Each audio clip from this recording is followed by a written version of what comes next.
And thank you, Channel, for hosting us with this beautiful exhibition. Congrats to the curator and artists, but also this great panelists that are here this morning. My name is María Elena Ortiz. I'm curator at the Pérez Art Museum Miami, and I have the pleasure to be with this great colleagues of mine, luminaires. I wanted to say that's why I stopped, but I was like, oh, they're not gonna like that I say luminaires, but we are. That being said, I'm gonna let them introduce themselves.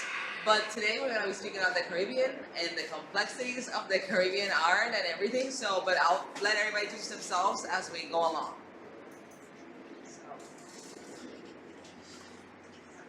Yes, let's start at that end. Hi everyone, I'm Amy Galpin and I'm the Chief Curator at the Frost Art Museum at Florida International University.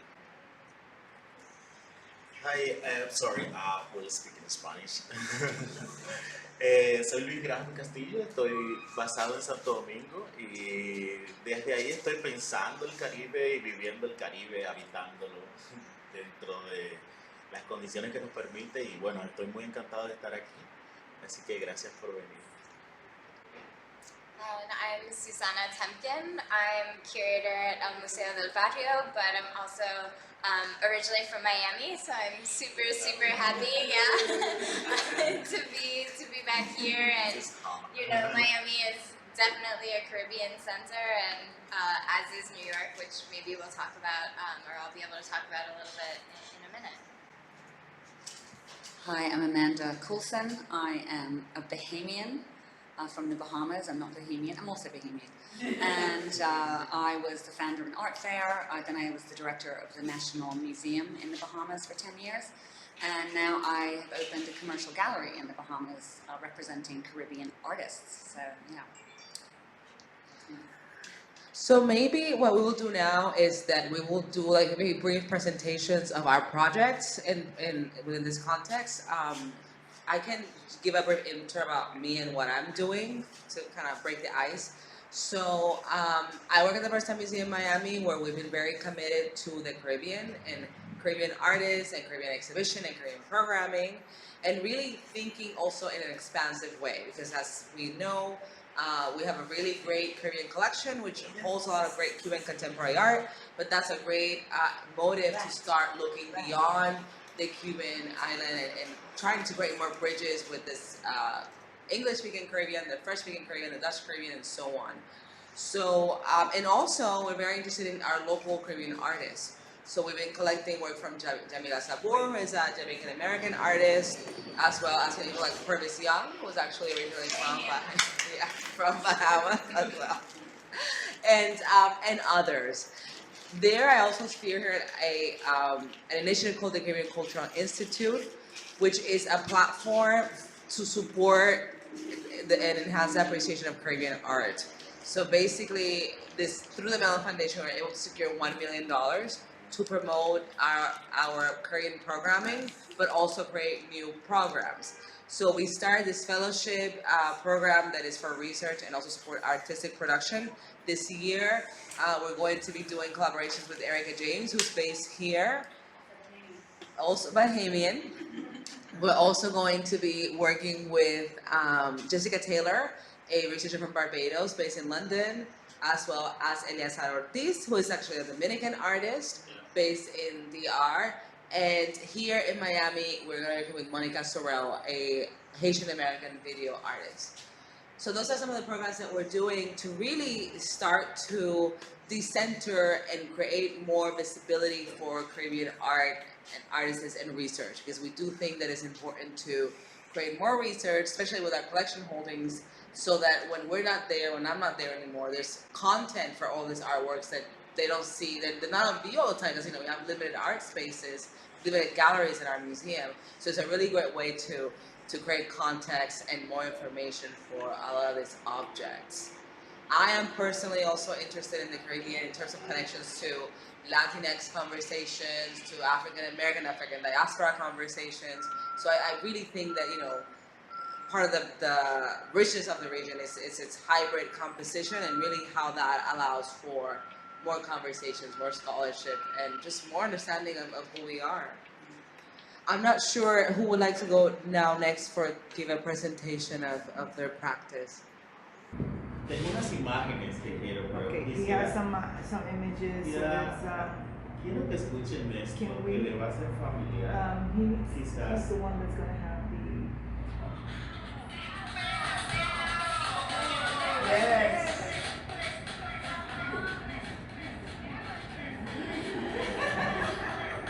No sale el micrófono. Okay, so I gotta swap it out. Huh? Déjalo, Yeah. Okay. Okay. Take this out. No, yeah.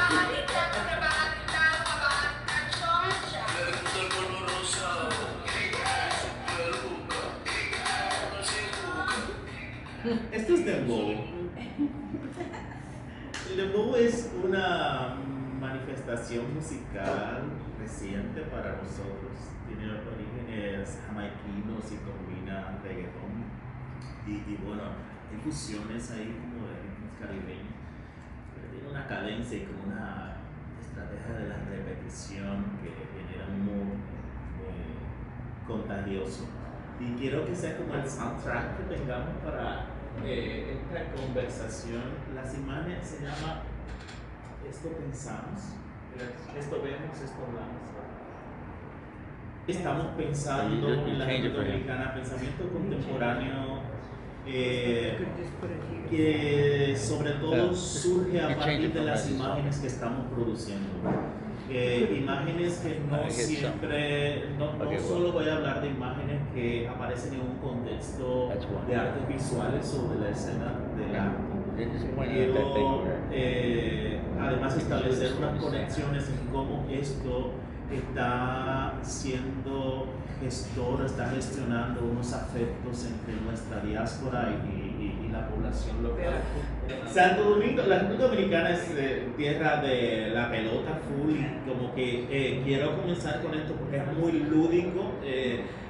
Nosotros tenemos una población distribuida diaspórica, que sobre todo está en los Estados Unidos, Nueva York, que es una población a la que incluso nuestros gobiernos le prestan mucha atención Take it off here, porque, put it here. claro, Then we produce just take un porcentaje importante put de it- nuestro and put Producto this back Interno here. Bruto So we y genera es una comunidad que está además viviendo, reproduciendo modos de ser y de estar que son muy dominicanos. Y entonces eso significa que hay unas estrategias gubernamentales para esta comunidad. Es la única de nuestras comunidades diaspóricas que tiene una oficina permanente del Ministerio de Cultura. Y eso significa entonces una atención. Claro, quisiéramos o yo hablo desde un deseo de cómo podrían funcionar estas cosas, pero es que esté ahí es importante, porque entonces hay una producción literaria, una producción visual que luego tiene ciertas resonancias de vuelta en el país, no tanto como quisiéramos, pero eso sucede. Entonces la primera imagen que tengo es de la pelota, porque cuando haces un rastreo de cuando tenemos nosotros un torneo invernal de béisbol, la conversación entera se centra en esto. Alright, si no pueden, no importa.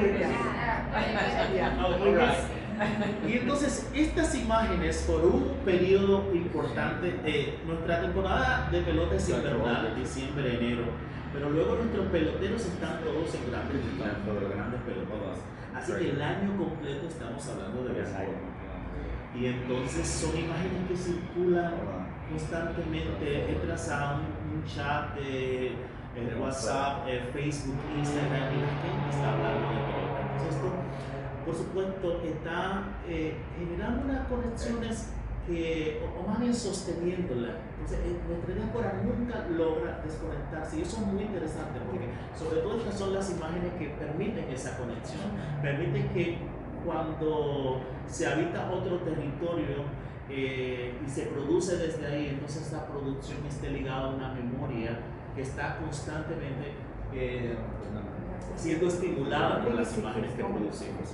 Esto puede pasar a la otra, igual es lo que quería decir. que ella está haciendo, ella va sola. It's okay. Esta imagen y la anterior, la imagen y la anterior, que vimos ahora en la anterior, el militar en el wall, el muro, quiero establecer este contexto porque quiero poner esto en el contexto, porque un tema muy importante para nosotros políticamente actualmente, y lo seguirán ustedes, nuestra relación con el país vecino y Haití, que bueno, nuestros hermanos, pero que luego por cuestiones históricas, políticas, que quiero pensar lo que ambos lo hemos manejado, ¿no? como podría ser, constantemente se están produciendo imágenes en torno a esto y que resuenan de una manera particular en nuestra diáspora, particularmente la neoyorquina, tiene una incidencia muy fuerte. A veces es más la voz de un sector conservador que entiende que estas cosas deben manejarse con rigidez y con mano dura. Literalmente mano dura es una expresión que suena mucho para nosotros porque la heredamos de la dictadura de Trujillo y a veces está ese deseo de que vuelva Trujillo cuando las cosas se nos van de la mano o cuando se cree que no se está manejando bien. Y irónicamente ese pensamiento tiene un lugar importante en la escena local. Entonces estas imágenes que traigo, como la frontera, es que recientemente está el proyecto de armar un muro en la frontera. Entonces recrudecer la estrategia de resguardar un territorio nacional, de pensar lo local y lo nacional como algo que debe cuidarse al extremo, pero luego eso no se construye como otros inmigrantes. Es evidente que hay un acento especial hacia la comunidad haitiana. Y hay una imagen anterior que es de esta señora con su bebé, porque recientemente, apenas hace unas semanas, unas imágenes que circularon y nos impactaron a todos tenían que ver con la oficina de migración recrudeciendo la estrategia de control migratorio, sacando a las mujeres haitianas embarazadas a punto de dar a luz de los hospitales van a parir y le sacan porque no tiene papeles. Esta señora que les muestro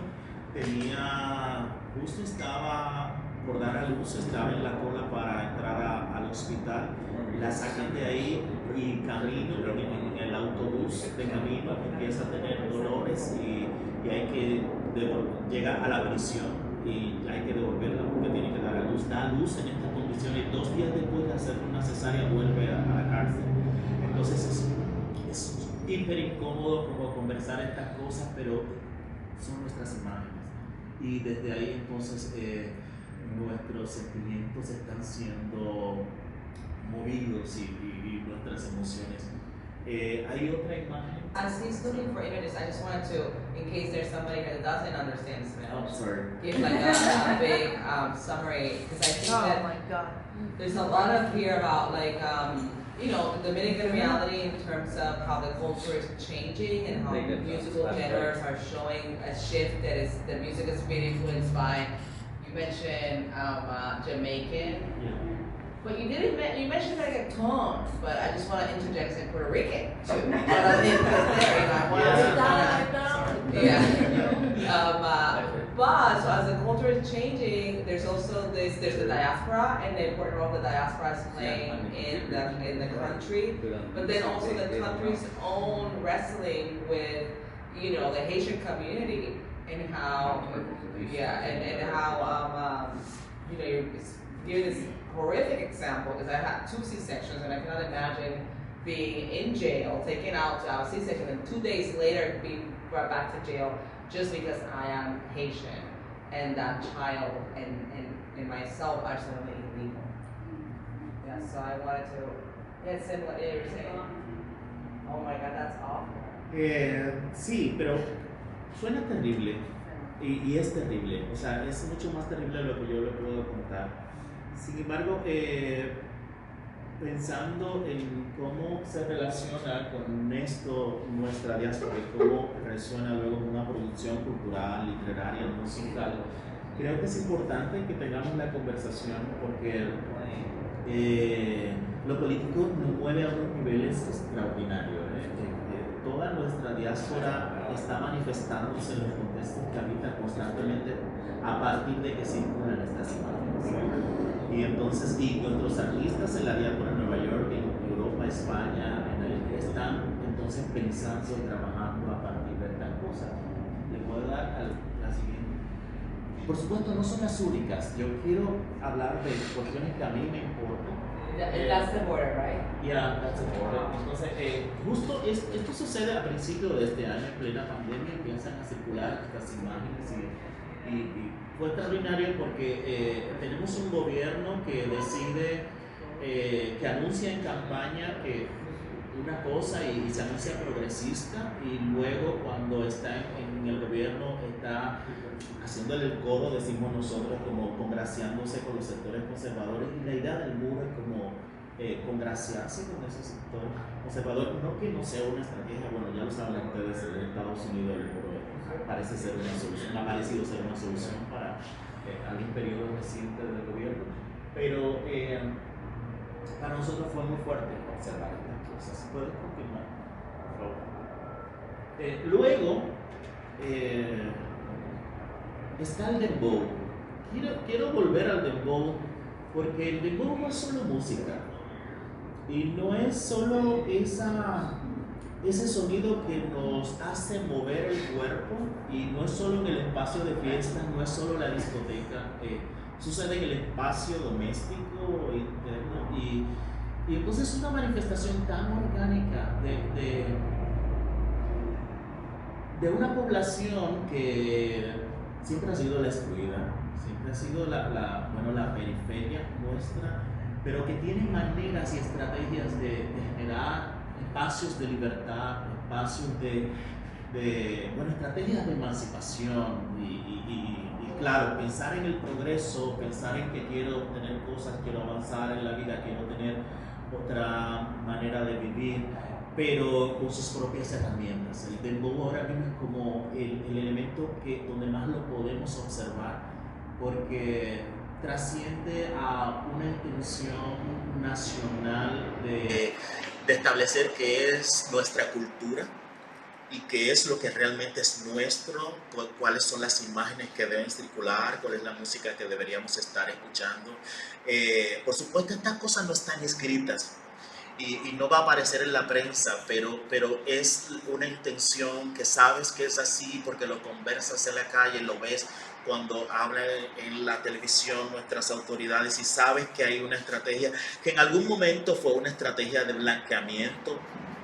Lo pensamos y no solo de lo racial, también lo cultural se privilegia hasta cierto momento, sobre todo lo español, luego lo americano. Y entonces esto aparece fusionando reggaetón puertorriqueño, pero ese ritmo, la cadencia, que no es como mi expertise y no sabría cómo decirlo, tiene origen en el dembow jamaiquino. Entonces, pero claro, se vuelve entonces un producto tan local porque ya no solo cómo suena, es lo que dice. Y lo que dice entonces hace muchísimo ruido e incomoda a ese status quo dominicano. Tanto que se piensan maneras de legislar para prohibir esta música, para prohibir ciertas expresiones en esta música, para limitar el acceso a no menores de edad o cosas como esa. Y entonces, I love Tokisha. Tokisha es esta mujer, esta joven que aparece en la escena del dembow, porque otra cuestión importante con el dembow es que lo periférico es celebrado de una manera extraordinaria y lo periférico pensándolo como eso que queremos negar. Y entonces la mujer tiene un espacio orgánico en el dembow que originalmente es muy machista, un género muy machista. Y aparecen figuras no solo como Tokisha, también subjetividades o sujetos feminizados como trans y como queer.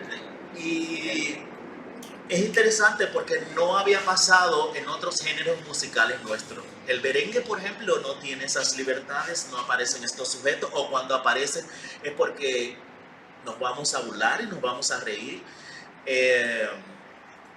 O como la bachata, por ejemplo. Entonces en el dembow hay un desarrollo orgánico de estas expresiones, y Toquilla es un ejemplo de esto. Esta imagen circuló también en plena pandemia. Toquilla va a una iglesia católica nuestra que está en La Vega, en el centro norte, es el Santo Cerro, que es un lugar de peregrinación y de adoración y muy importante para la dominicanidad católica. Y bueno, es un espacio sagrado. Y Toquilla, que ha aparecido en la escena con un lenguaje y contando cosas y narrando cosas con su música que no a todos alegra, luego decide hacer una peregrinación, aparece en la iglesia y se fotografía de esta manera. Esto, señores, generó un revuelo que no se lo imaginan ustedes. Así, un revuelo tal que la provincia de La Vega y las autoridades municipales emitieron una resolución: Toquilla no puede entrar por un año a La Vega. O sea, literal.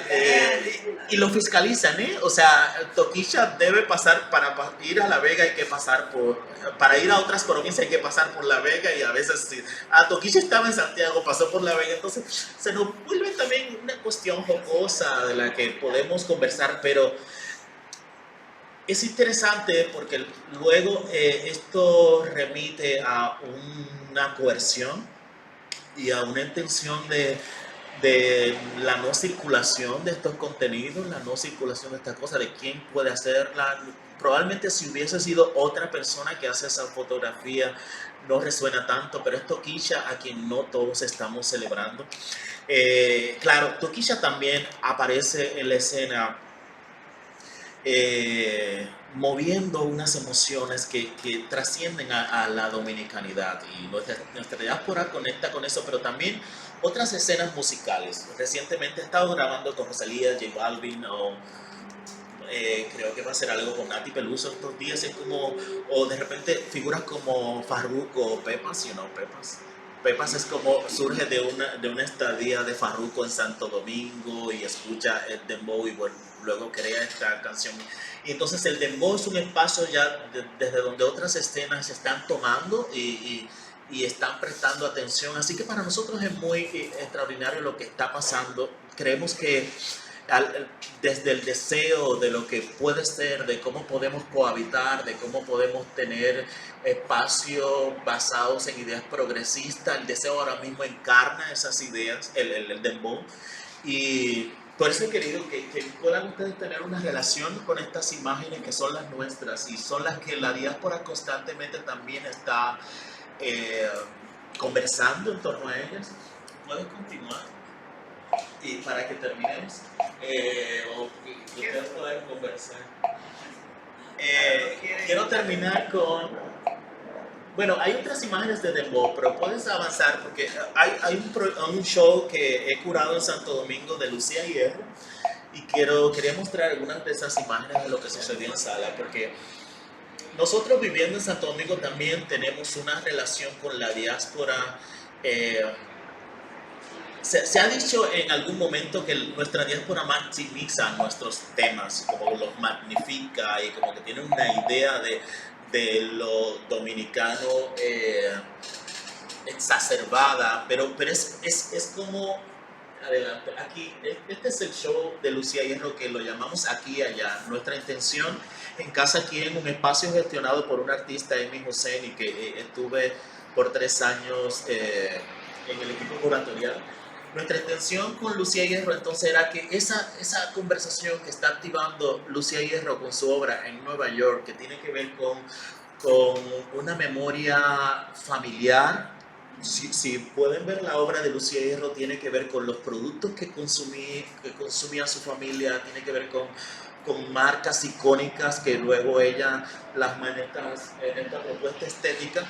Y entonces, Lucía es una primera generación que nace en los Estados Unidos, es hija de músicos merengueros que emigran a Nueva York y entonces ella crece con toda esta memoria, pero está entonces la necesidad de sostener esta relación con esa memoria, con esos modos de hacer, con esos modos de relacionarse, con esos modos de consumir.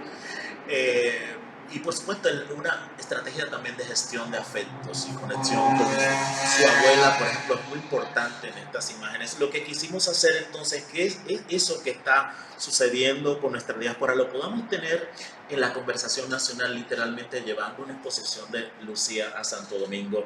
Y fue muy interesante porque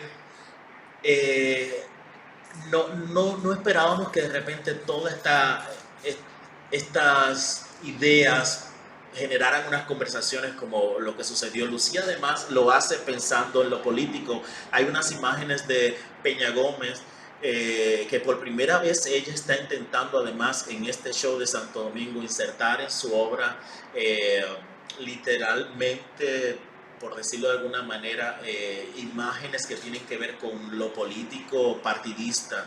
Peña Gómez es este político nuestro que murió hace unos años, pero que es un hombre negro con origen haitiano que decidió postularse a la presidencia varias veces, pero que nosotros decimos, y es así, como que varias veces le robaron las elecciones, no queríamos a un Peña Gómez, no queríamos a este sujeto. Y entonces pero es una representación del pueblo tan potente.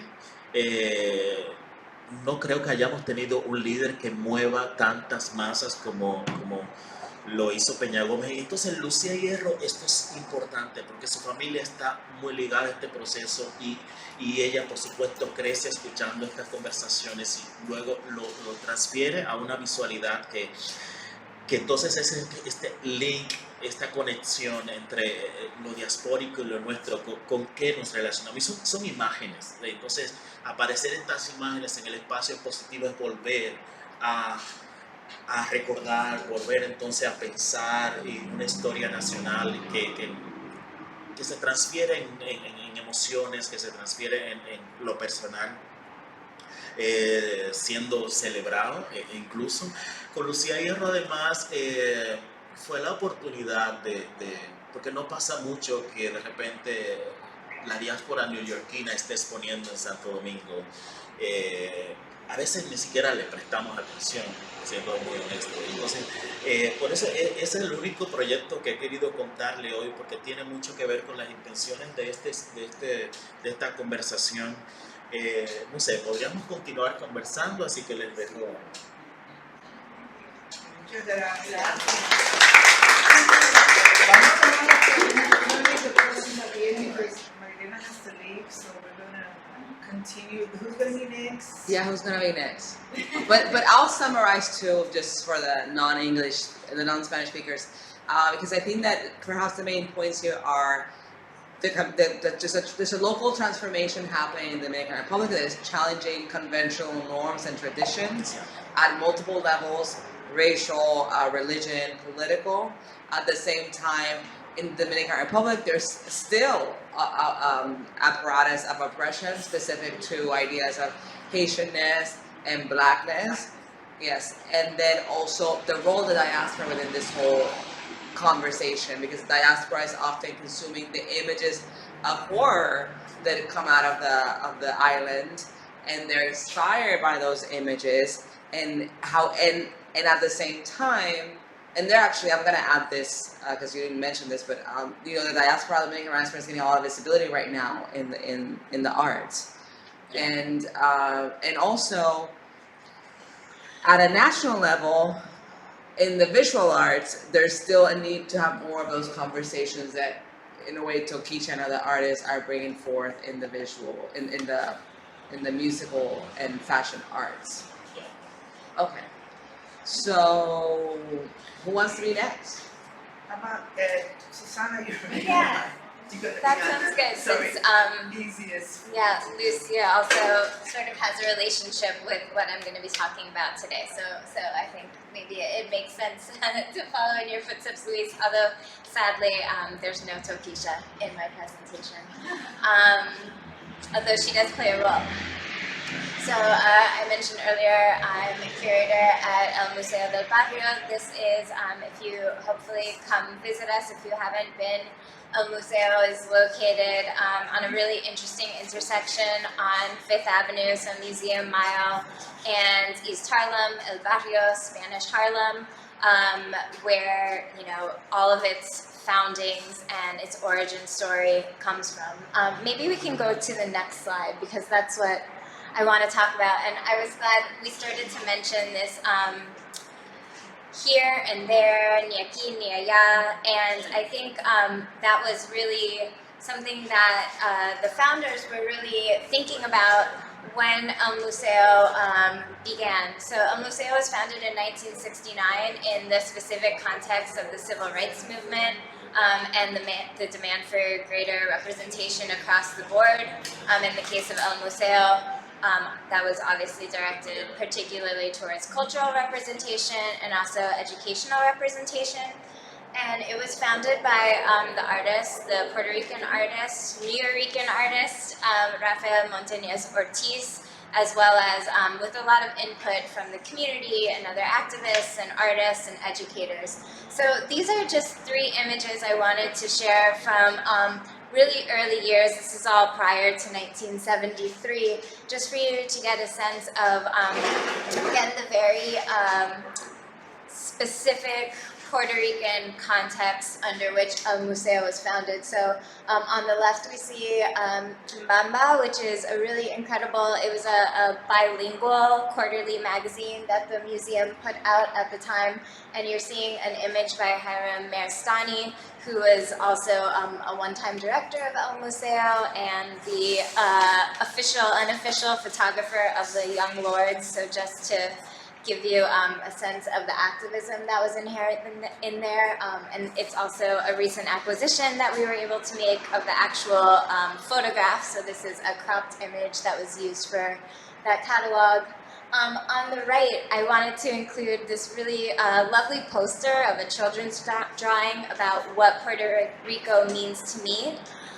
Again, because for me it's very striking how the museum, coming from very much this diasporic position, this specific Nuyorican position, many of the founding members like Hiram, like Rafael, were all born in the United States, but really having a very strong, not even necessarily a connection, I mean via family, yes, but in some cases, some of them hadn't been to the island, or, you know, it was more of this separation between the two. And I think the museum was really aiming to occupy a space to bring to light the Puerto Rican heritage, which is what you see in the center, which is the catalog from the 1973 really kind of blockbuster, amazing exhibition that El Museo put together that was showcasing everything from Taino art to the present, and which, interestingly enough, traveled from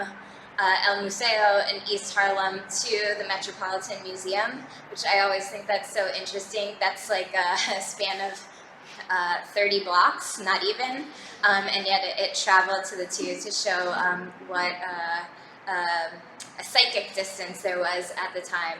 This is, 1973, so not so long ago. But something really interesting about this exhibition is, although it was a major and all-inclusive, encompassing exhibition, there was actually some controversy at the time in who was included and who was excluded. So some Nuyorican artists, specifically the Taller Boricua, they were actually not featured in the show. So already there was always these dialogues from the diasporic voices associated with the museum of how their work was portrayed. So that's just a little kind of intro and complicating the history of El Museo. Maybe we could go to the next slide. Because I wanted to share a little bit about, so from those early, very determinately Puerto Rican origins, El Museo has expanded. Its mission has enlarged in scope to both, many people are very happy about it, other people are not. It's a very interesting and controversial history to look into it. But beginning in the 90s, El Museo really began to take a broader look around and expanding beyond just the Puerto Rican community to include artists of Latino artists, Latinx artists, what we would say now, artists from Latin America, and of course the Caribbean. And the Caribbean was obviously always baked into El Museo, but I think really one of the monumental shows that really solidified that was Caribbean Crossroads of the World, an exhibition that was opened in 2012, and I know Amanda and I'm sure many others in this room were either exhibiting there or a part of it. And this show is really the product of almost a decade of research, extremely comprehensive, although maybe we can debate that because there's always room for more.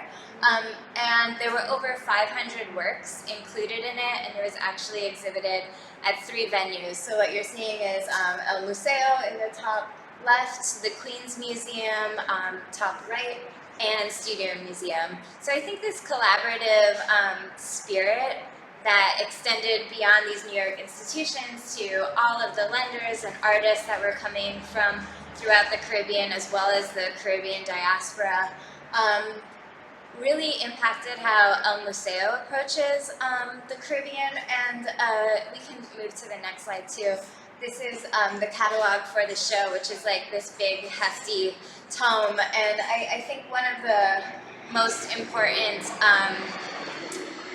driving theses for this show in particular was that the Caribbean was explored much beyond the islands and much beyond the diaspora from the islands, but was also extended to the Caribbean coasts of Latin America. So there were artists from Colombia, artists from Venezuela, Panama, which I didn't mention earlier. And for me, this show is really foundational in my thinking. This catalog, if you don't have it, I really recommend it because it's really, it's not really a catalog, it's really a publication, and really, it's like this big, and it includes curatorial text, but it also is really a compendium with contributions from both historical figures like Fernando Ortiz from Cuba, Edouard Glissant, of course, and younger voices coming from literature like Edwidge Danticat.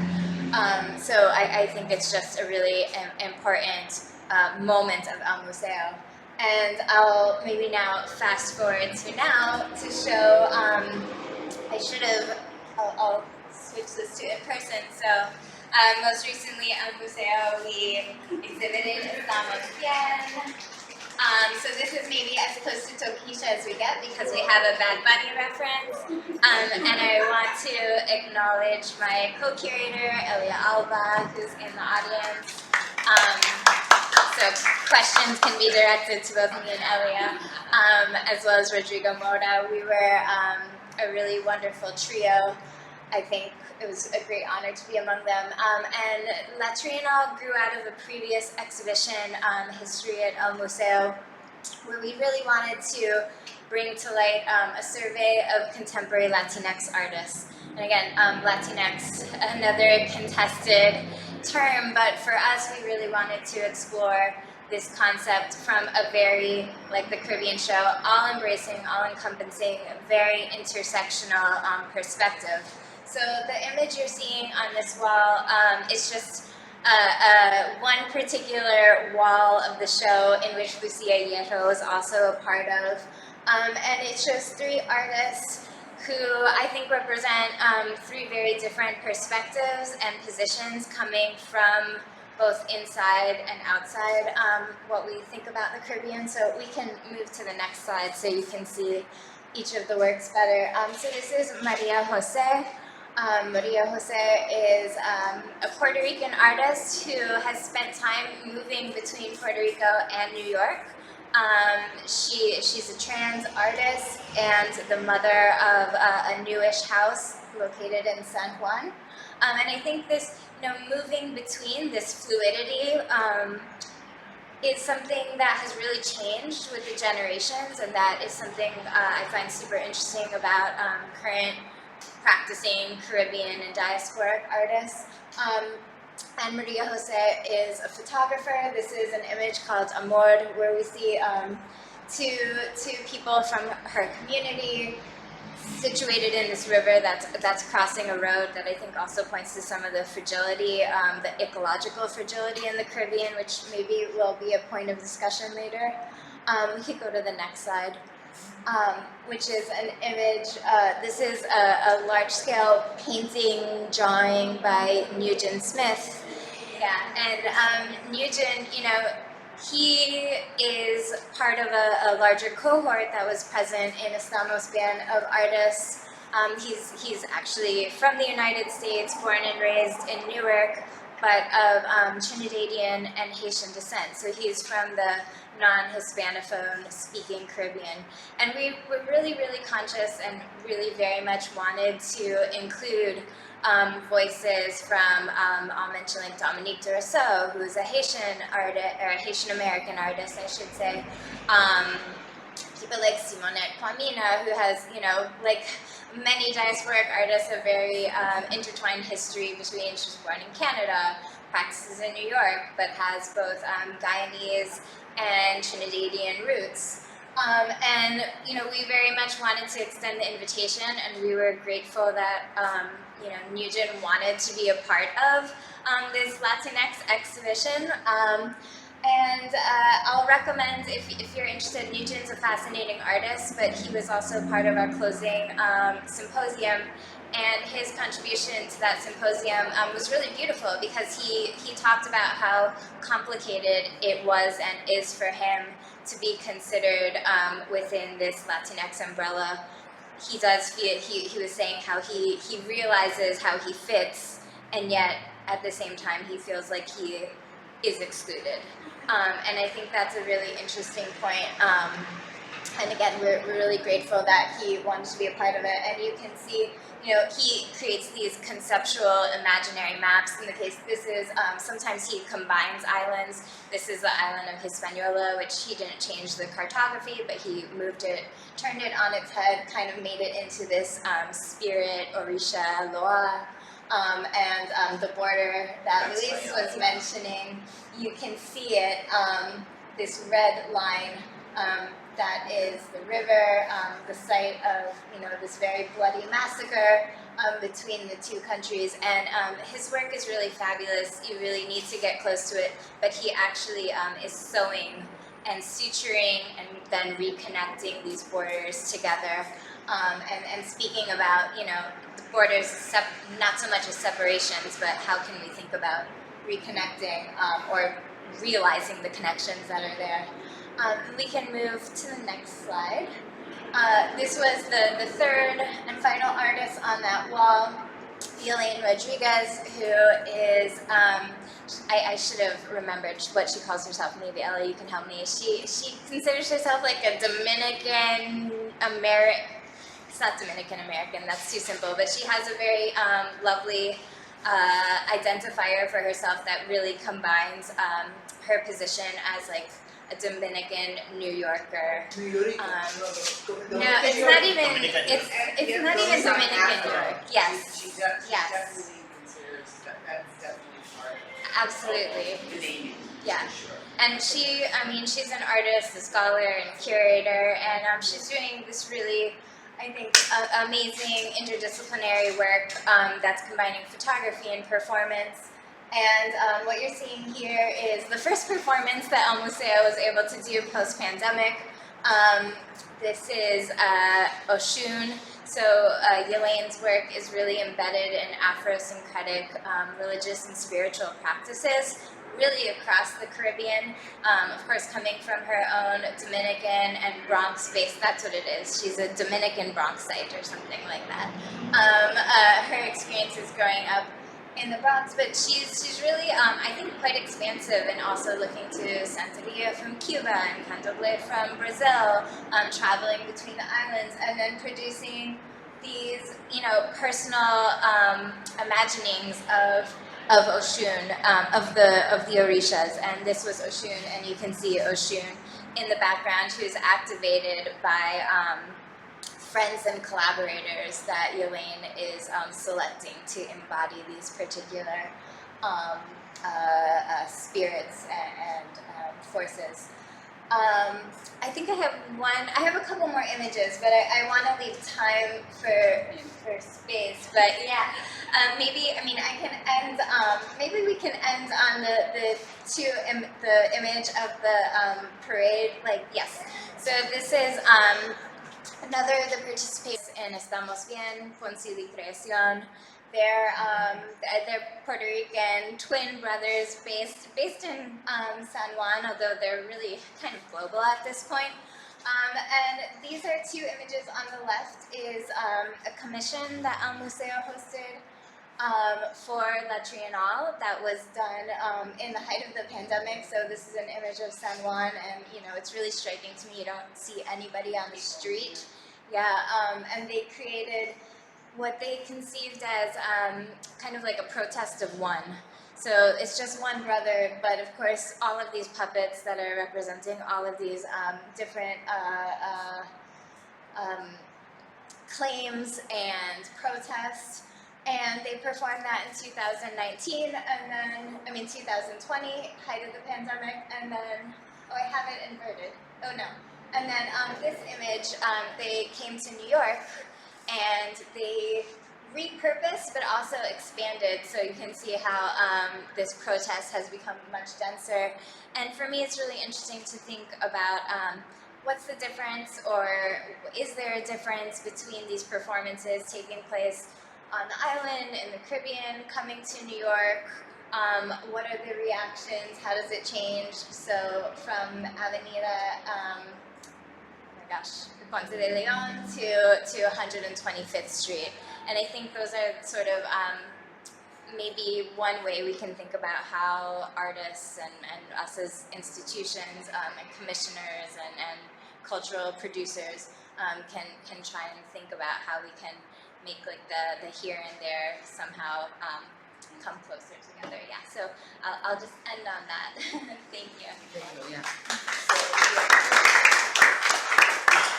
So thank you. I have to excuse myself, but it's been just lovely to see everyone. So I'm glad to be here. And I'll pass the mic to Amanda. And you know where to find me. You know where to find me. You can find me on Instagram because the Bright Chica. So just find me. Thank you. Thank you. Hi, María Elena. Thank you for bringing us all together, first of all. So, hello, I'm Amanda. I was really, really naughty, and I didn't do my homework, and I didn't make a slideshow. So, is it possible to go to a website? Sorry? Do you have Wi-Fi? Can we go to a website? We do have Wi-Fi, yes. So could you go to www? Hold on. Okay, I will just start talking. Here. So what I was doing while everyone was talking was just taking notes. I wasn't texting on my phone because I was just listening and trying to think about connections and pick nagb.org. N for Nancy, A for Amanda, G for George, B for boy. .org.bs. Oh, sorry. That what? org.bs.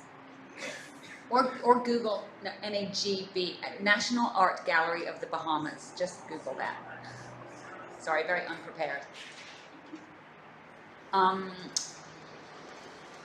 So as I said in my introduction to myself, I'm Bahamian, but I grew up all over the place and didn't feel particularly connected, mostly because we moved around a lot, but was always connected at the same time. So I think that experience of being placeless yet placed is something that a lot of us share.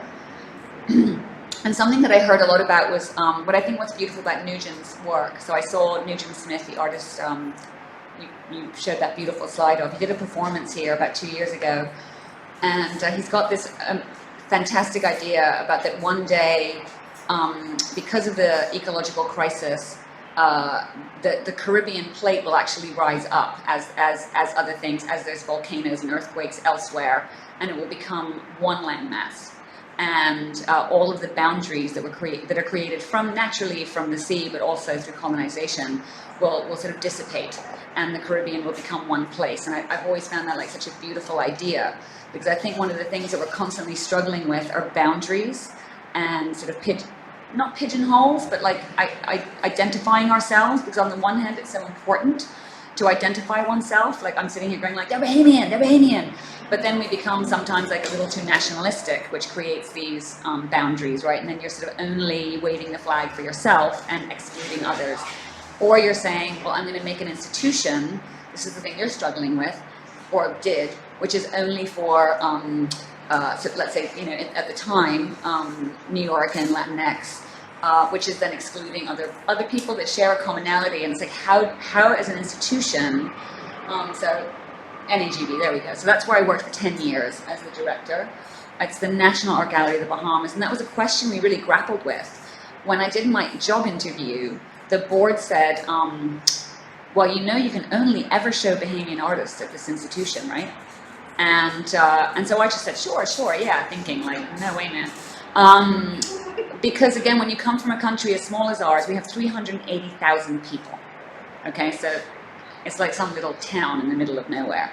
But we're super biggity, and we think we are like, own the world.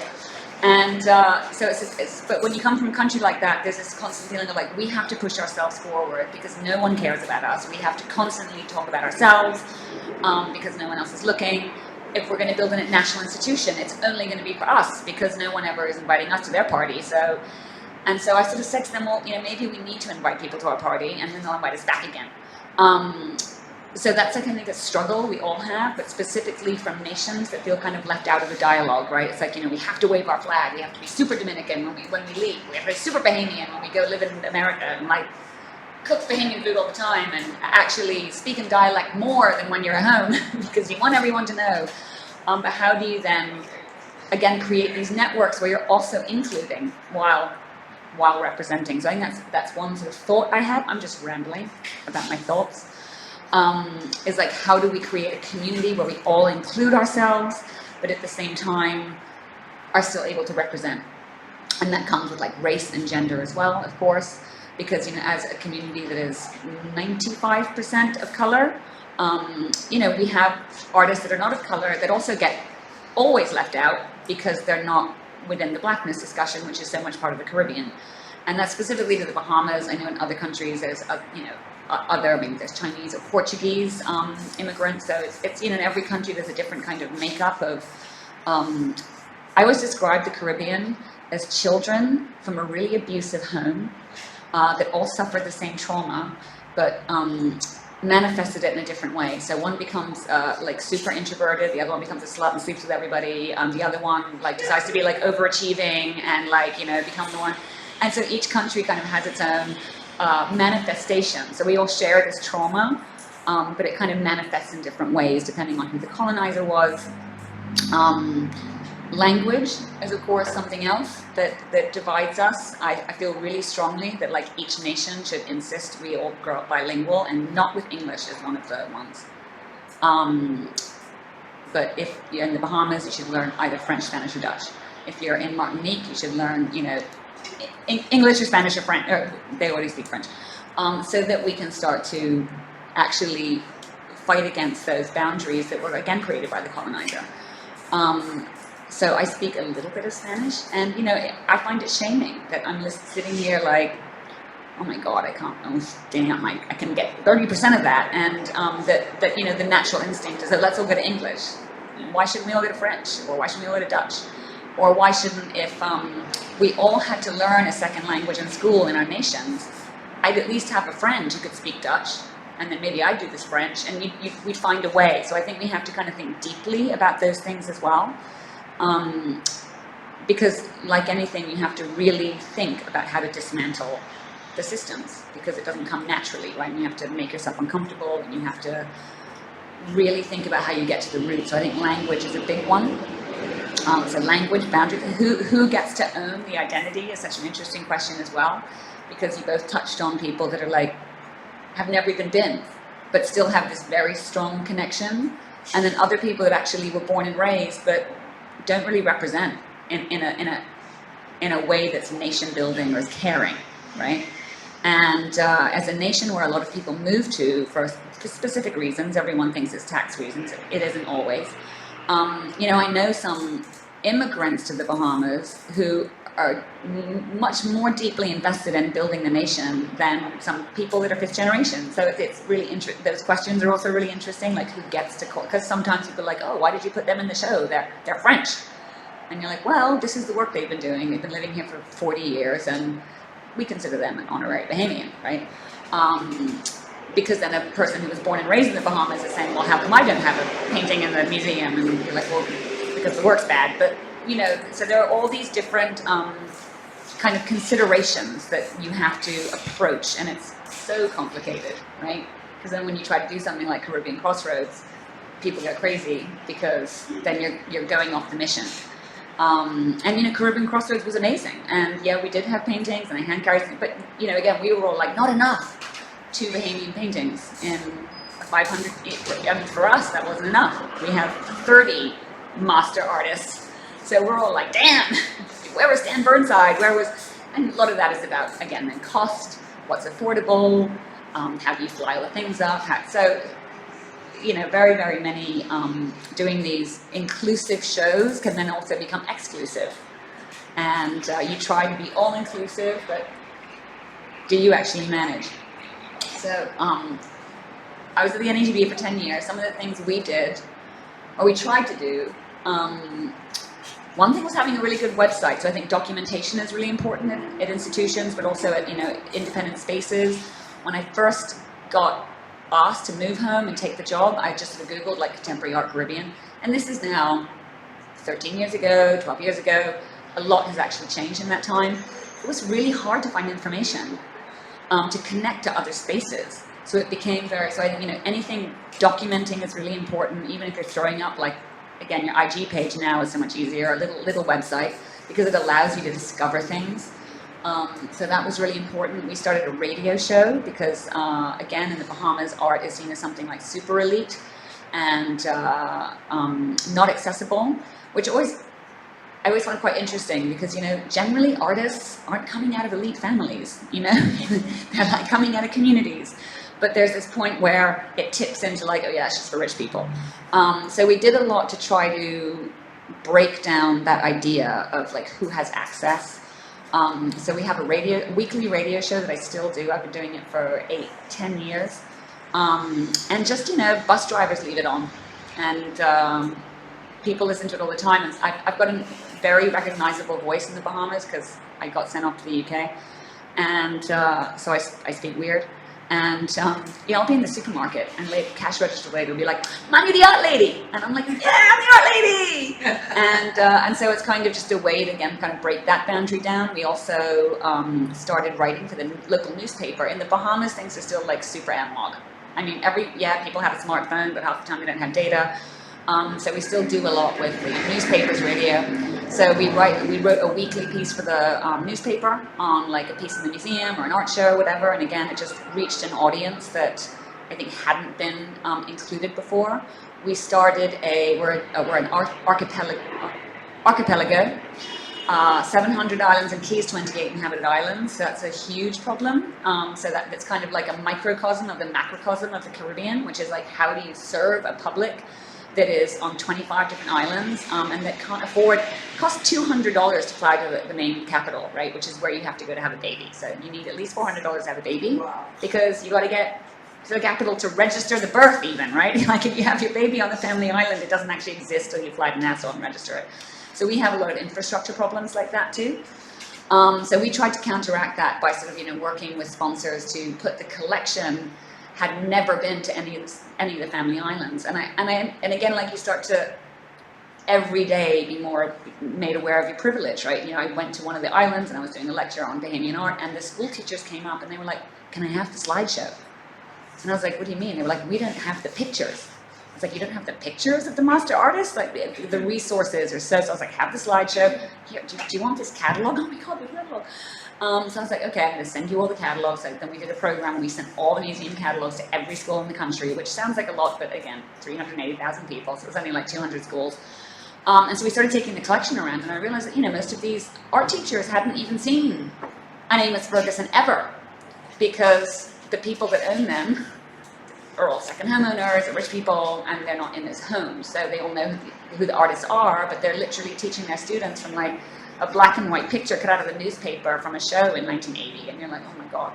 So we just figured out a way to like crate up the collection, not all of it, obviously, and like 20, 30 paintings, and just send it around the islands so that people could have access to the actual images. And what else did we do? We did a lot. We started a sculpture garden with free Wi-Fi. Stupid thing to do, but brings a lot of people in, and I had that idea after a hurricane, because we had the hurricane, we didn't have power for 18 days, but we did because we have a generator at the museum. So everyone in the neighborhood, so the museum is is placed on the hill, which is where all the white rich people lived back in the day. So big fancy house, which no one wants to go to because it looks really intimidating. And then there's downtown, which is the seat of kind of like historically white power, because that's what the merchants were. And the other side of the hill is called Over the Hill. And that's like our ghetto. It's actually not a ghetto, but complicated, middle class people, and also extreme poverty kind of side by side, because again, a very small island, not very many people, so you don't really have, except for the gated communities where all the really rich people live, everywhere else is kind of like, there's a really nice house, and then there's 3 shacks, and then there's like, like an okay house, but it is just like very condensed.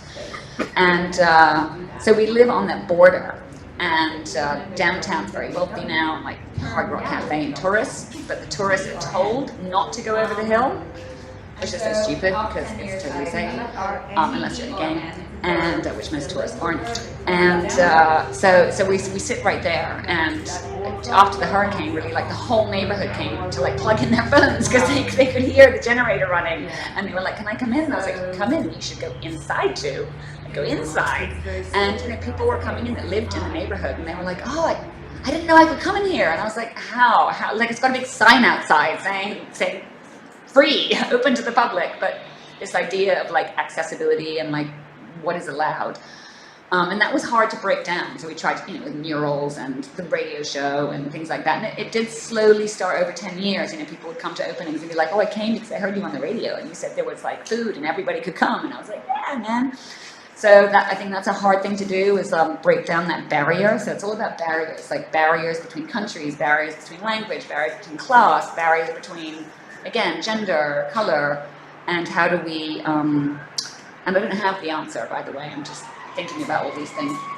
So yeah, that was the end. So thank you for like going through. We did the sculpture walk. I created a sculpture park in a collaboration with the Bahamas National Trust. Because I feel like parks are a way for people to engage with art, which is less threatening than kind of walking into a colonial building with lots of people with master's degrees. And what else did we do? We did a whole lot of things. Mural program. Yeah, that was great. Went out into the community, and during the pandemic, something that we did, which I thought was really fun, was, so we were allowed back in the building, but the public wasn't allowed back in the building. And it's a big building, and I was like, we have this big empty building, and what I always tried to do was after 5 o'clock, I tried to let other people use the building, because the building closed at 5, so we had like community groups coming in, people used it for therapy, like especially after Hurricane Dorian, we did a shit ton of like free therapy for people, and like food drive. But during the pandemic, we gave the rooms in the museum to artists to use as studios. Because when you live on a 21 miles by 9 mile island, 320,000 people on it, you don't really have a studio. You have a kitchen table, and that's where you make your work. So the studio space is very hard to come by. So we gave artists studio space, and they worked on murals, and then we actually took them out into the community and put them up all over the community. So that was, anyway, I could go on all day. I'm going to stop.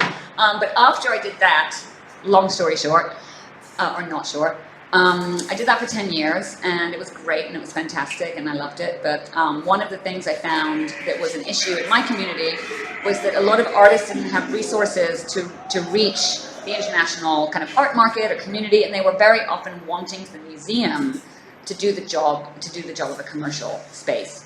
And I kept saying, I can't do that. I can't do this. It's unethical for me to do that. So if you could now go to www.terngallery.com, TERN. And so after 10 years, I left it, TERN. It's a bird. It's a local bird that crosses boundaries, that flies around. .org? .com. No, we're not an org, we're a com. Yeah. So it will come up. It's very slow right now. That's okay, don't worry. I didn't do my slideshow. I'm naughty. I'm a naughty person. So I've opened a gallery, and we're here at Untitled, and we're representing not just Bahamian artists, but Caribbean artists, because we do want to be inclusive. Mostly Bahamian. You could go to the artists. The concept store is new. That's actually supporting Bahamian designers. Because Bahamian designers also can't reach an audience, so that's going to go online. But so we work with artists from the region, but also artists living in the States or the UK that have Caribbean roots, and we're basically trying to make it possible that first of all we are educating. So we do programming also for artists we don't represent. Like I'll write contracts for people that are signing work. Because they call me, they're like, a collector wants my work and I don't know what to do. And I was like, don't worry, I'll write a contract for you. Because again, a lot of artists just they haven't had that education. So we're trying to sort of educate, also financial planning, things like that. Fabricating, because again, these are all things that are very difficult on an island. And then also just representation. So we are here, that's our next show. We're here at Untitled. We have 5 black Bahamian women artists. We brought Bahamians because we're 20 minutes away and we had to represent. In New York, we had a Jamaican and a Trinidadian when we did a fair there. And that's kind of long story short what we're doing. I do still think of it as an act of nation building. Don't know why my alarm went off. I was up at 6:30, not 11:30. Because it's, again, like it's the first gallery of its kind. And so I don't really look at it as only a commercial venture. I look at it as a nation building venture. Because again, artists need to live and work, and all of our artists that have been successful up to now, LeVar Monroe, Janine Antoni, Tavara Strong, have all left. They all left home.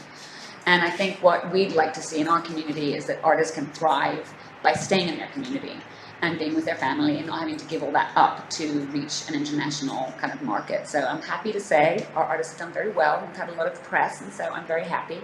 And waving the flag for the Caribbean. There we go. There's some of them. Yeah, Leisha Johnson, he's Jamaican. That's Heino Schmidt.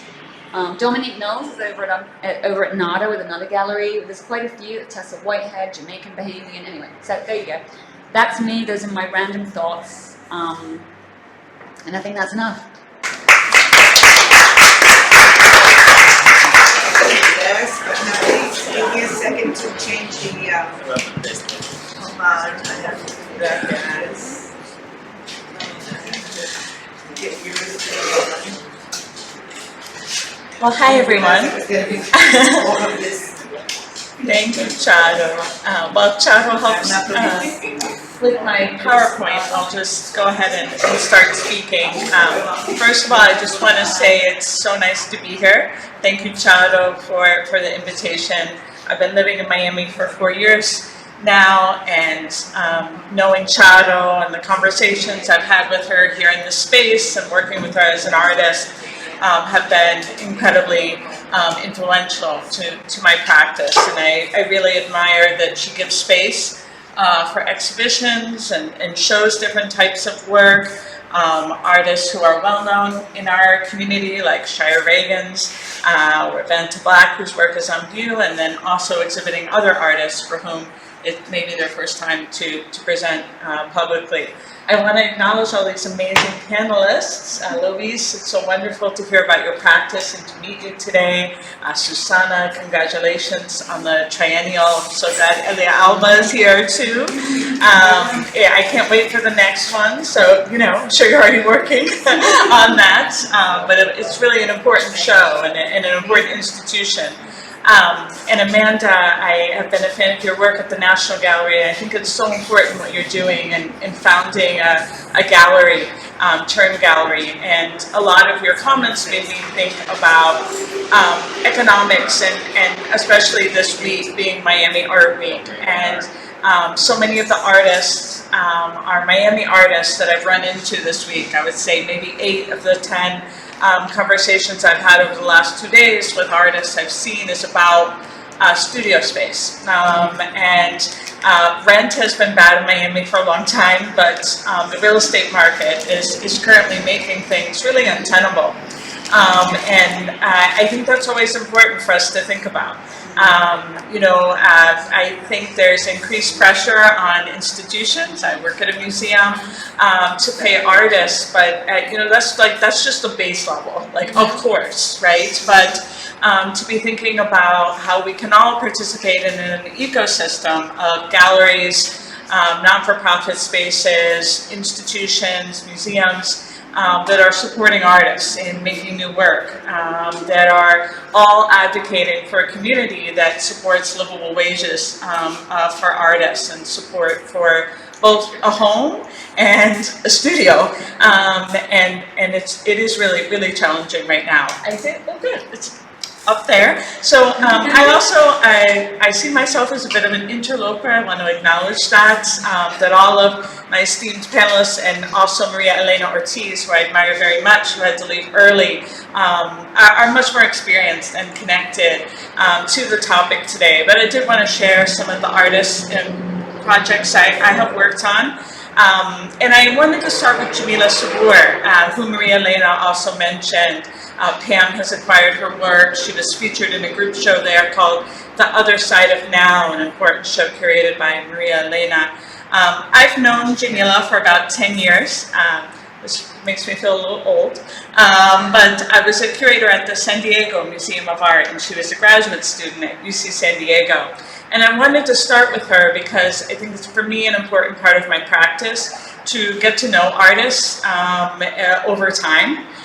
To work with them in different contexts, solo shows, group shows, have conversations about them, and really, when I work with contemporary art, lead a very artist-centered practice. If I have access to an artist, I want to make sure that they're a part of the decisions that I'm making, the way I'm talking about their work, the way the work looks physically within a space. Jamila's practice, she's from Jamaica originally, grew up here in Miami. Her work is very research heavy, and she's also someone who asks questions that I think we haven't even dared to think of, the general public or curators like myself. I find her practice, it's one I return to quite a bit. She first created a performance when I was at the San Diego Museum of Art. This is her solo show. Her first museum solo show was at the Rollins College Museum of Art, where I was a curator at that time. And this was one of my last shows there.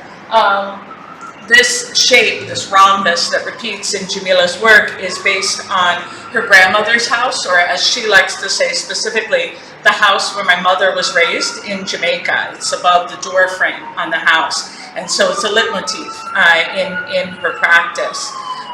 Jamila has often said that landscape is a generator of her practice. She's also really interested in indigenous history. She's done a lot of interesting research on the Timqua here in Florida, and also colonial history both in Latin America and in the US. If we could go ahead for one. So I just wanted to reference that, so having had the great experience of working with Jamila on a solo show, I've also, she's been grateful to let me include, I'm grateful to her for letting me include her work in a couple of group shows at the current institution where I work, the Pérez Art Museum. Here's a sculpture and a group show called House to House, Women, Politics, and Place. And then the work on the right, which means Water, Sun, Moon. In Timqua. It was also the title of her show at the Rollins College Museum of Art. Was in an exhibition I created called Deconstruction, which was really my first proper show at the Pérez Art Museum. And there's a Ziploc bag with her passport photo, or her identity, her government badge kind of photo. And it was a process of her feeling, really thinking about her place and her identity, and also these government structures of citizenship and how precarious the citizenship process is as well. I'll just brag briefly about Jamila that she's since had a solo show at the Hammer. She's in Prospect. And if you have time, some of you don't live here, or for those of you who do, she has a solo show right now at Nina Johnson of Newark, which is really quite strong. We can move it a little bit. So going back farther, just some other artists I've worked with, and a little bit of a theme here. Josue Peloy is someone that I also saw, I met Jamila when she was getting her MFA. I met Josue when he was getting his BFA at the University of Illinois, Chicago. And it was quite a long time before I ever worked with him. But he was just someone I always connected back with and was sort of hoping there would be this moment. You know, sometimes I meet an artist and it comes together very quickly, 6 months, and then other times it's 10 years. And that was sort of the case with Josue. This was an exhibition I curated called Displacement, Symbols and Journeys. It was not about the Caribbean, it was more broadly about the notion of displacement. And it included artists from across the globe, like Andrea Bowers, Richard Moss, and Wanda Ramundi Ortiz was in the exhibition, as well as Josue. This was a mural he made on site as a part of the show, and it's a mural he's recreated, kind of always varying, maybe the text or the background imagery in both Puerto Rico and in Chicago, where he resides. I think one of the things, of course, as like an art historian, I'm a sucker for any sort of historical framework or reference, and I think that's why Josue's work kind of always stayed with me, is he will reference these historic tropes in his work, historic paintings, as you see on the image on the left, or this idea of tourism and exoticizing, kind of speaking back to these stereotypical narratives in his work. Thank you, Charo. And here's Wanda's work. Wanda is speaking with Elia Alba tomorrow at Untitled at 2 p.m. Wanda has also been someone whose practice I'm really happy to know of. And when I was working in Orlando, she's a professor at the University of Central Florida, so I had an opportunity to get to know her work a little bit better, including her in a group show. And then we did a major performance, or hosted a major performance by Wanda at the Rollins College Chapel, which sometimes I still can't even believe they let us do. But it was called Pietà, and she cradled 33 people of color while police sirens and a soundtrack was blaring in the chapel. You can see Wanda's here dressed like the Pietà. She walked down the nave of the chapel. And the museum was able to acquire some of the preparatory sketches of the artist. And that's kind of been alluded to already. Again, it should just be expected, but this is a very important thing. We, as museum curator, you can't just show work. You need to be collecting work too, and participating in documentation. This idea of catalogs or essays, or Charo does a great job here too. She recognizes the significance of documentation, right? Because when a show, when the show ends and there's nothing, then it's just a line on a couple people's CDs, right? So, I can definitely do better. I know it's important, and it's something I think we all have to advocate for at our institutions.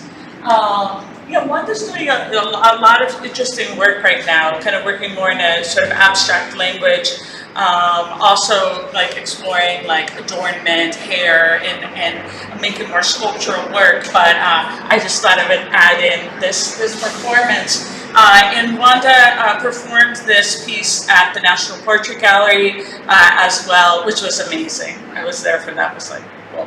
And also at UCF. Thank you. What do I have next? Yanira Collado, I'm not sure if Yanira came up already, but Yanira is an incredible Miami-based artist, born in New York. She spent considerable time in the Dominican Republic. Here, the sculpture is made from koala soap. This is a piece that the artist was very much informed by the experience of living in Homestead when Hurricane Andrew occurred, and the sort of decimation of homes, of landscape. A lot of times in her practice, she talks about healing, right? This idea of either through quilting, or here, there is some textiles in the larger piece, but it's a lot more of cardboard, photocopy, Xeroxing. But this idea of piecing together these different forms as a practice of healing. I met Yanira through another artist. Again, just coming back to the idea of letting artists guide us. Artists are a great source of information, and it's always great to get their feedback. And Yanira, I'll just mention, is also showing work at Untitled in the Emerson Dorsch booth, and also has a solo show. Oh, very nice, very nice. Yes, only now you have to go. If you haven't heard, go back. Yes, as well. As well, so and she was also in the triennial. If I can say, if my Miami friends in the audience will allow me, because I've only been here 4 years, this is so important for our artists, because our artists are shown often here in the city, but being seen in New York and in other contexts. So I was really happy for Yanira to have her work be at the Museo del Barrio. I know she just had a solo show at a gallery in New York, so I think that's something that our artists are really craving too, is to be seen outside of the Miami context, which I think is actually perfect. Yes, for my next slide, which is the work of Chado.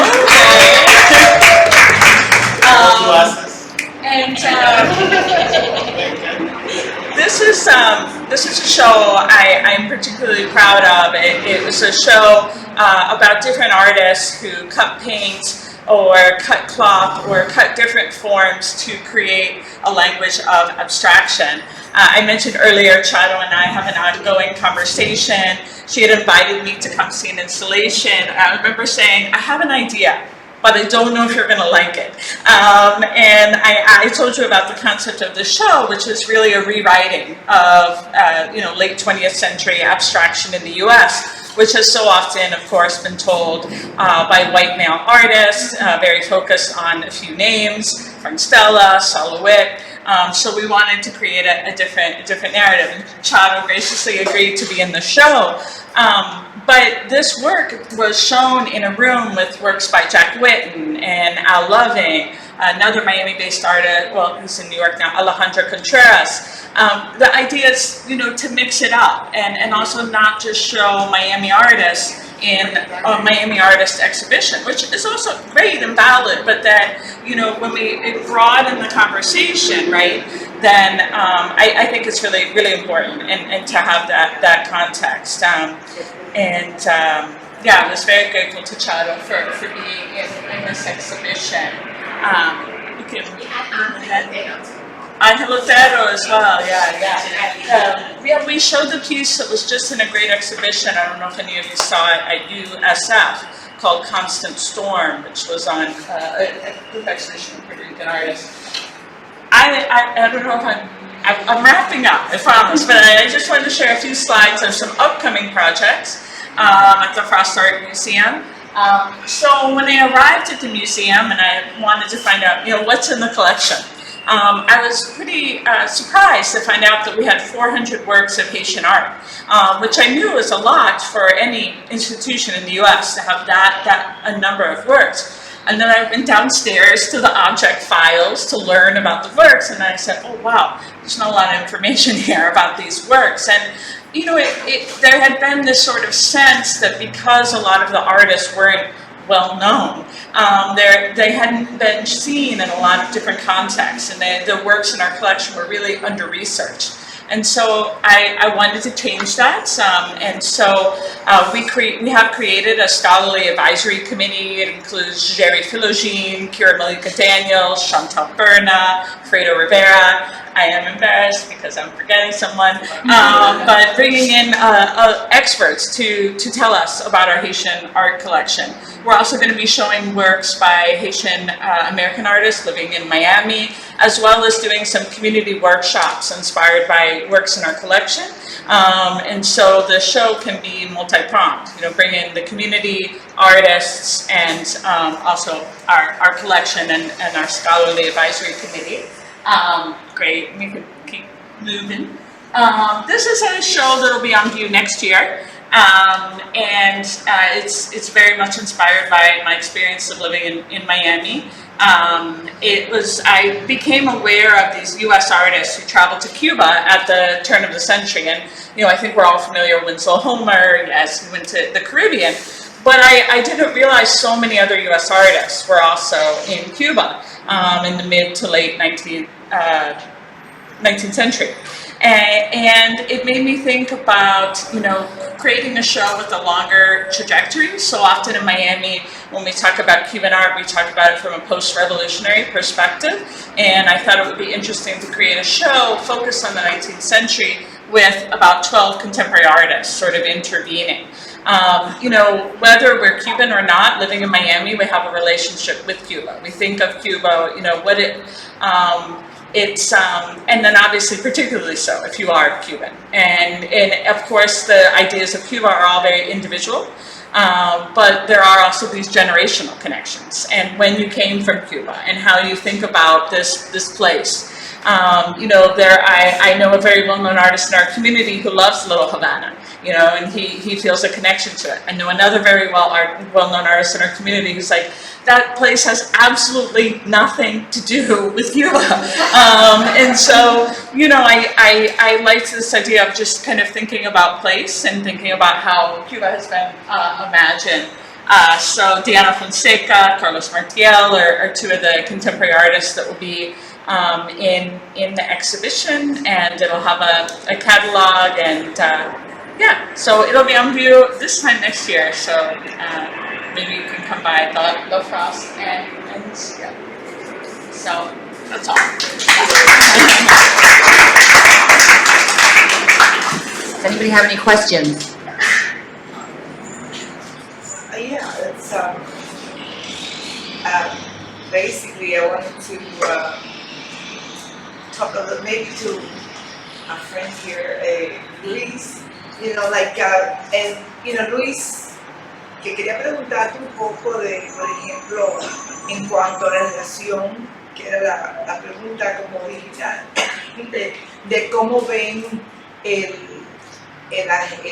República Dominicana, cómo ve a su diáspora en cuanto a la calada, las artes, ¿no? La relación, que habla un poquitico más sobre esa relación en cuanto a cómo, si participan artistas, si participan muchos artistas, si no, si los de allá vienen para acá o si no, y cómo tú ves que puede mejorarse esa relación, tú sabes.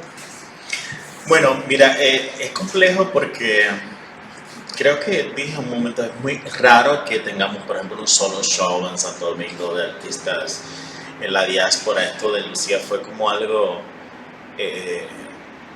fuera de lo común, pero luego nosotros tenemos constantemente esta relación de estar enterados de qué está pasando. Tiene que ver con estar enterados. Pero en nuestros programas públicos, por ejemplo, tenemos un evento como la Bienal Nacional de Artes Visuales y no siempre hay una representación importante ahí de la diáspora, aunque es posible. Luego está un evento como Centro León, un concurso nacional. Sí hay, cada X tiempo aparece una representación importante de la diáspora. Entonces, creo que tiene mucho que ver con quiénes gestionan, cómo gestionan, qué relación tienen con este pensamiento que se está produciendo en otros espacios, pero que tienen que ver con nosotros. Ezequiel Taveras, por ejemplo, en Nueva York, que he curado su show en Santo Domingo. Con Ezequiel pasa que, además de artista, es este artista que está creando comunidad y está constantemente en relación con lo local. Así que a veces también tiene mucho que ver cuando esa representación está con las relaciones que establece el artista con el sistema local.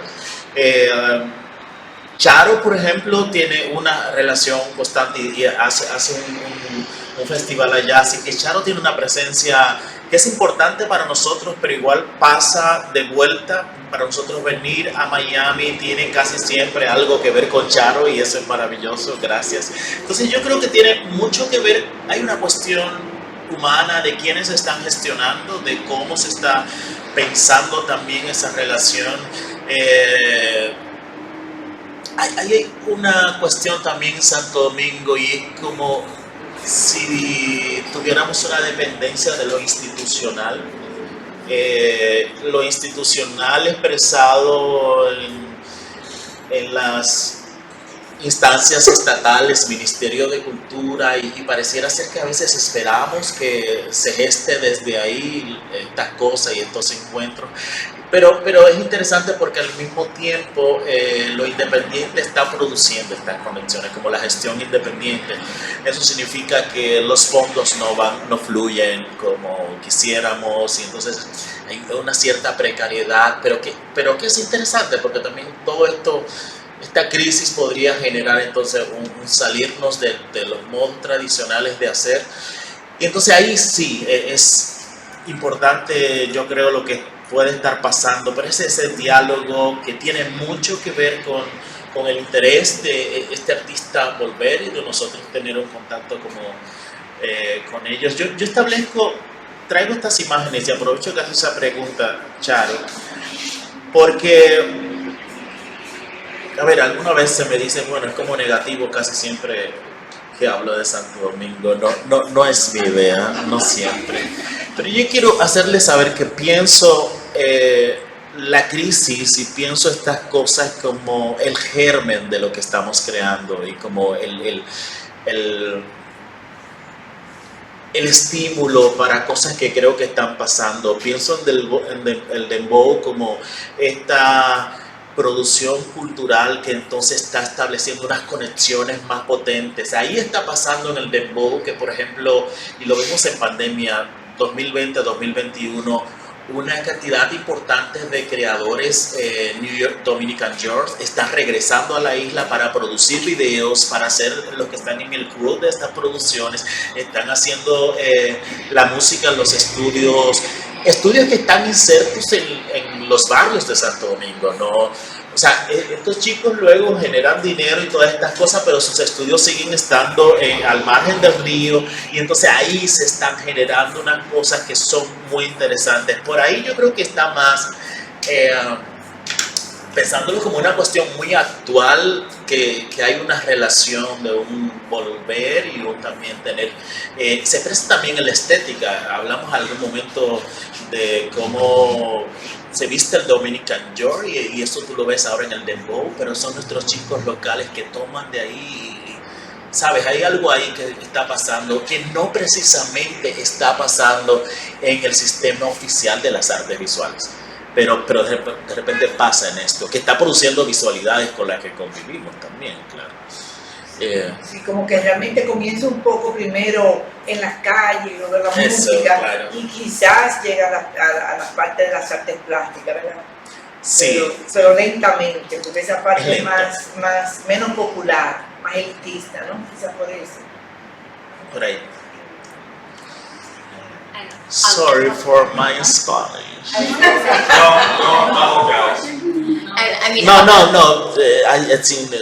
Pienso que me disculpo porque nos ponen a entender, pero te agradecería si podría hacer un contexto de lo que vi. Sure.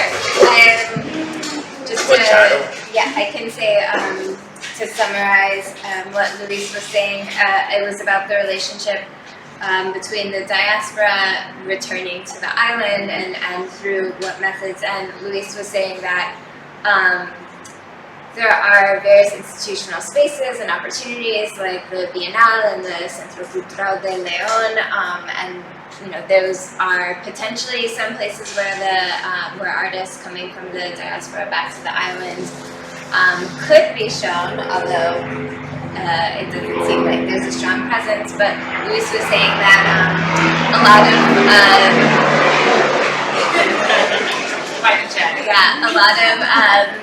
where that's really happening more is through independent spaces that are living in operating in a much more precarious situation, but that sometimes that precarity can really generate some exciting creativity. And he was also mentioning how musicians are coming back to the island and not working in like fancy official studios, but instead like going into the street. And I was going to say, I'm not Puerto Rican, but I'll take up Maria Elena's position for a minute and just say that the phenomenon of Dumbo, it also reminds me of Perreo happening in Puerto Rico, and how, that was really tied up with politics, but I think it's also having a really strong impact in the cultural scene as well. I'm going to say it in English porque es más fácil. Pero tú me vas a entender. Yeah. Okay. One of the things, because I'm so a fan of Dembo and Toquisha and all this stuff, for all the things that you mentioned, but one of the things, and I think this is why I feel connected, it's like embracing el Dominicano, es un grupo of blackness. And that, because I find, there's so many people that always say that Dominicans deny their blackness all the time. But in these areas, people are totally embracing it. And I think that this is where I find that artists wanting to go back, because a lot of the ones, myself included, you come here and you feel the sense of belonging, you feel the sense that you can be that person without the criticism. And so they go back, they están en su espacio, like they're underground, but they're just kind of like flourishing in a way that is like so positive. It's for me, such a positive light and influence on, Dominican culture overall. I think that's like a really powerful momento ahora en la República Dominicana, con esta forma. And I'm going to add, yes, reggaeton, but I wanted to take it back to hip hop and the early 70s, and I think hip hop in this country has really influenced the artists, partly because of, like in my generation, traveling going back and forth, so, and hip hop coming from, back to what you said, Jamaican music and Jamaican dance hall. So it's just a comment that I wanted to make. Sorry, I was making a comment because you said, I said, did hip hop influence the islands, or the islands influence hip hop? There was recently like a whole kind of Twitter, Instagram debate because someone was like, oh, you Caribbean people stay out of the hip hop conversation. And it was like, wait a minute, everyone has Jamaican roots or Bayesian roots, or so it's kind of an interesting. Yeah, I wanted to add to that also because I was just recently there after the pandemic. And one of the things I noticed is, apart from embracing the blackness in Dominican Republic in particular, they're also embracing, like in Dominican Republic, I think everybody wanted to be, preppy or white, or, trying to imitate the higher class, because it's a very class divided country, extremely class divided. It's even more class divided, I would say, than color divided, which is a lot of things people don't understand, although, the class and the color usually coincide. But what I find also is that these people are much more embracing the urban culture. Or some of them are called bajo mundo, and all these amazing singers, and you see it when you go to like the parks, like in El Conde, in the zona colonial, you have all that little park Duarte where you have all the people, sort of all the artists or alternative groups meet there. And you see this like embracing in the clothing, in the music and everything of this kind of, music, and of this kind of like, it's like we don't care if we're not like preppy. We are happy to be who we are. And that's a great majority of people. Es esperanzador, la verdad. Tú lo decías de esta manera y a mí me parece que es lo que está pasando. O sea, yo lo puedo decir desde mi punto de vista, yo como que tengo mi vista puesta en esto porque ahí está pasando esa celebración que tú dices, pero es donde todas esas categorías, esas etiquetas están diluidas. O sea, yo tengo mi cédula, mi identidad nacional, mi primera cédula decía que yo soy indio claro, no negro, entonces es como que tengo que aprender en el camino que soy negro, tuve que hacerlo y claro, hoy día es como orgánico con que estas cosas no, es totalmente diferente. Me hubiese encantado crecer yo en estos contextos y tener estos referentes.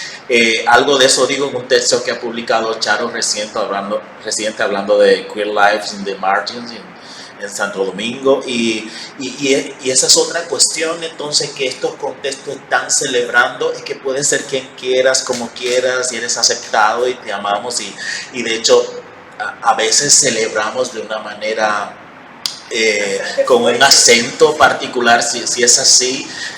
Señores, esto está pasando de 8 años hacia acá, es muy reciente en Santo Domingo, o sea, mi generación no creció con estos referentes y es maravilloso porque mis sobrinos están creciendo con esto y entonces es esperanzador. Quizás es con lo que debo cerrar hoy aquí, o sea, fuera de todo esto políticamente incómodo, es muy esperanzador lo que está pasando en Santo Domingo. Hay una producción potente culturalmente hablando, no solo música o artes visuales, el cine está como bateando, tenemos una industria cinematográfica en cierne, pero creciendo, importante. Y bueno, yo me pienso, alguna vez dijo Deleuze o Guattari, uno de los dos, que en el fondo quienes producimos pensamiento somos diáspora, aunque estemos en nuestros lugares de origen. Y entonces, porque está esta cuestión de que habitamos un deseo y un no estar conforme con un estado de cosas locales, inmediatas. Es la idea por lo que decían Deleuze y Guattari. Y entonces, claro, yo encarno eso. Está siempre el interés y la posibilidad de pensar, me quedo, me voy, ¿qué hago? Así que lo diaspórico también podría ser un anhelo constante de todos nosotros y que esté pasando estas cosas, entonces me estimula muchísimo a ahuyentar un poco, no que esté mal, pero ahuyentarlo para mí y producir ahí y estar gestionando cosas ahí. Así que sí, es maravilloso. Yeah. I have a question. Okay. But it's for everyone. I noticed in everybody's curations, they're all very beautiful, by the way, very nicely, well put together. They all seem very meticulously put together. And something that I noticed that was a broad commonality amongst all of it was that every artist had kind of like a pride in their nationality and a desire for recognition and who they are and to represent their people appropriately. Do you ever feel as curators that it's hard to represent what those artists' desires are as well? Big question. Huge question. Really huge question. Sure, but I think all of us probably want to work with our artists to bring to fruition what their vision is. I think it is this balance of, like, again, going back to this idea of nationality, they are really proud of, like, being who they are. And I think going back to Alba's question too, it's I think, you know, when you've been colonized, and and you see it even in other countries, the first indication when you become independent is to have what the people oppressing you had as a form of saying you've arrived, right? So in the Bahamas specifically, in 1975, you would never, and in 1980, you never would have seen a fashionable Bahamian woman with a straw handbag, like, over their dead body. They wanted a Western-made, Gucci, because you wanted the trappings of first worldness to show that you'd arrived, right? And I think all of this cultural kind of revolution in a way is because even though some have had independence much longer, we've come to a point where there's the ability to be proud of where you came from, and it's actually trying to figure out even what your culture is, because, it is all these different things, right? We can't take the British out of Bahamian culture. We can't take the Greek out of Bahamian culture. So right? So I think the artists are really trying to formulate that in their work. Is what are we? Who are we? This is who we are. And so surely as curators, yes, I think we're really trying to help them articulate that. And yeah, I don't know if that answers the question, but I think that is kind of like what a lot of our countries are going through, is this sort of reclamation of who we are, and going back to things that maybe were set aside because it was shameful, or we were told to forget it, or it was in my case, embarrassing, right? I mean, my family's been in the Bahamas in 1789. There's a lot that's implied in that. So it's something that you try to like avoid, right? Or that the average person might. And I think what everyone's doing is going back and trying to find a voice and a music and an art form that says this is who we are. Because again, the Bahamas, not even 50 years old yet. So when I was born, the country didn't exist. And so we're still grappling with that. If I can add a little bit, maybe. Meticulousness. I want to quickly say the meticulousness, because we know everyone thinks we're asleep under a tree smoking weed, so we're very meticulous to show everybody that we're not.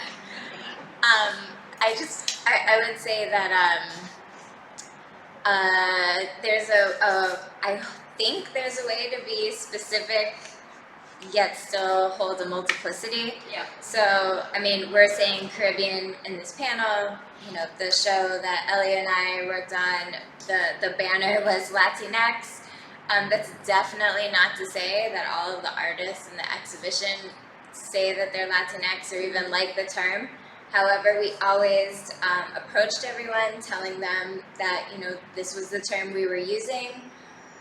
We didn't have really anybody say, I don't want to be included. We had one person who, it was we thought they were Latinx and it was their stepfather's name. So they were like, no, like, you know, I'm not that. So thanks for the studio visit.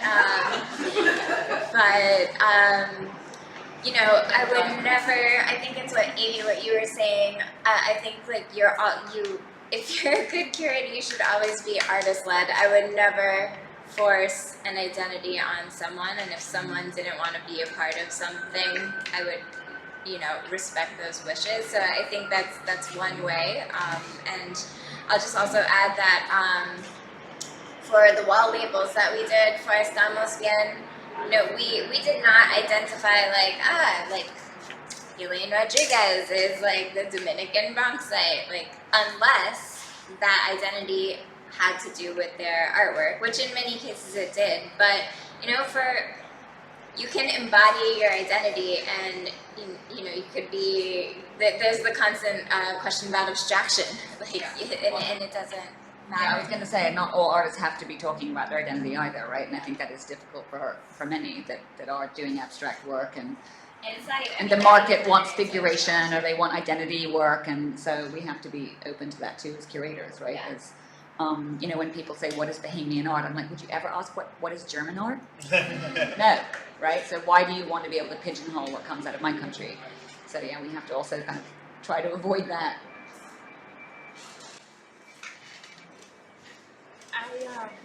I think in answer to your question, I haven't had as much maybe issues regarding the content, but I've definitely had conversations with artists, you know, particularly around using the term Latinx.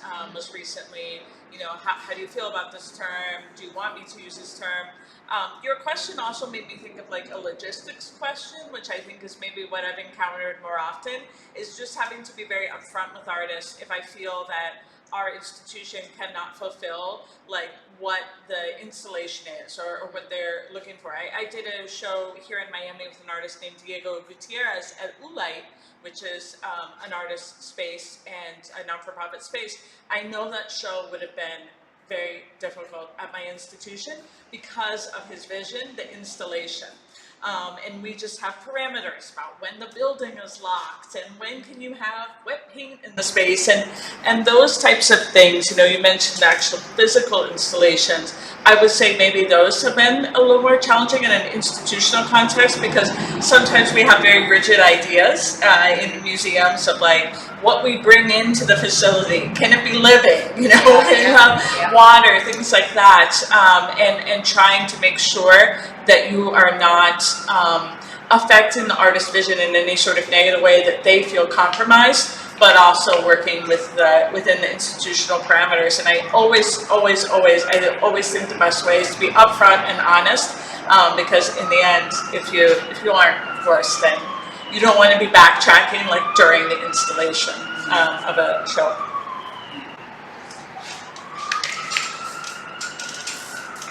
So I think with that, we can close this, correct? And I want to thank everyone and let you know that our curator and some of the artists of this exhibition from Community Distance is here. Tomorrow we will have an opening from 7 to 10, and we're going to have a co-president, a performance program. We also have Willie Cadell, whose work is in the front. So you have a couple, you know, maybe we'll give you half an hour before we close that you can sort of have a look and ask questions to some of the artists that are here from that exhibition. And thank you so much, all of you. It was a wonderful talk. Thank you.